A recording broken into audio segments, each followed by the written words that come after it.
Pre-K, Miss Wicker here again. Today for a story we are going to read, Giraffes Can't Dance. And the author of the story is Giles Andreae. What does the author do? Great, he writes the words, and the illustrator is Guy Parker Reese. And what do illustrators do? Great, draw the pictures. Great, let's get started.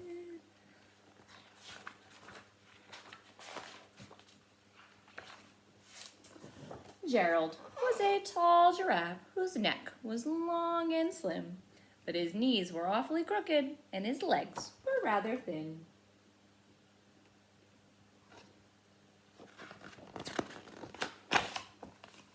He was very good at standing still and munching shoots off trees. Those are the new leaves that are growing.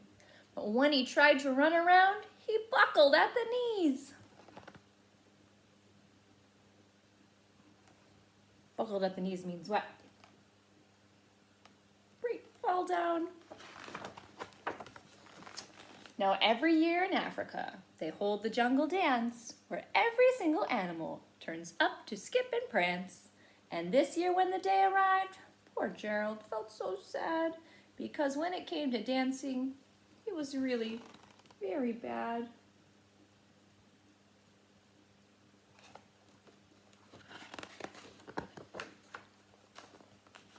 The warthogs started waltzing, and the rhinos rock and rolled.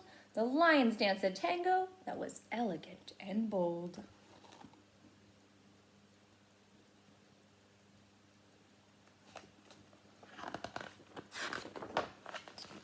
The chimps all did a cha-cha with a very Latin feel, and 8 baboons then teamed up for a splendid Scottish reel. So those are all different kinds of dances the animals are doing. I wonder what Gerald is doing. Gerald swallowed bravely as he walked toward the floor, but the lions saw him coming and they soon began to roar. "Hey, look at clumsy Gerald," all the animals sneered. "Giraffes can't dance, you silly fool. Oh, Gerald, you're so weird." Poor Gerald. Are the other animals being nice to him?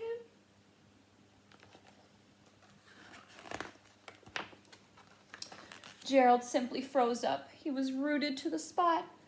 "They're right," he thought. "I'm useless. Oh, I feel like such a clot." So he crept off from the dance floor and he started walking home. He'd never felt so sad before. So sad and so alone. Oh, poor Gerald. Then he found a little clearing and he looked up at the sky. "The moon can be so beautiful," he whispered with a sigh.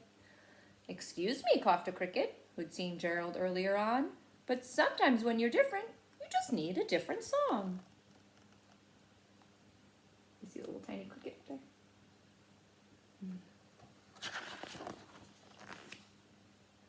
"Listen to the swaying grass and listen to the trees. To me, the sweetest music is those branches in the breeze."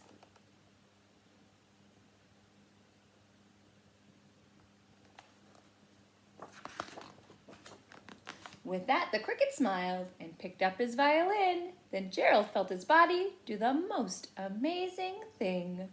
His hooves had started shuffling, making circles on the ground. His neck was gently swaying, and his tail was swishing round.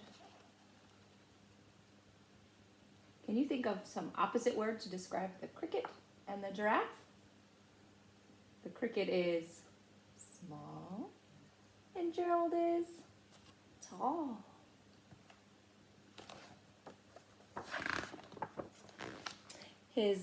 He threw his legs out sideways and he swung them everywhere, and then he did a backward somersault and leapt up in the air.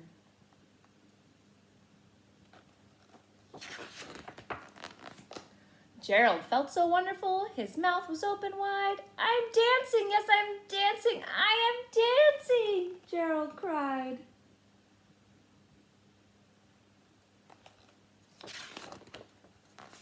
Then one by one each animal who'd been there at the dance arrived while Gerald boogied on and watched him quite entranced. That means they were really interested in watching. They shouted, "It's a miracle! We must be in a dream.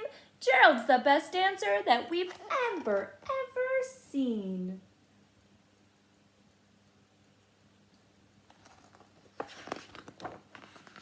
How did you learn to dance like that? Please, Gerald, tell us how.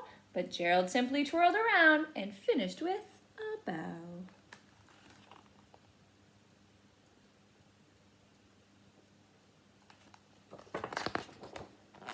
Then he raised his head and looked up at the moon and stars above.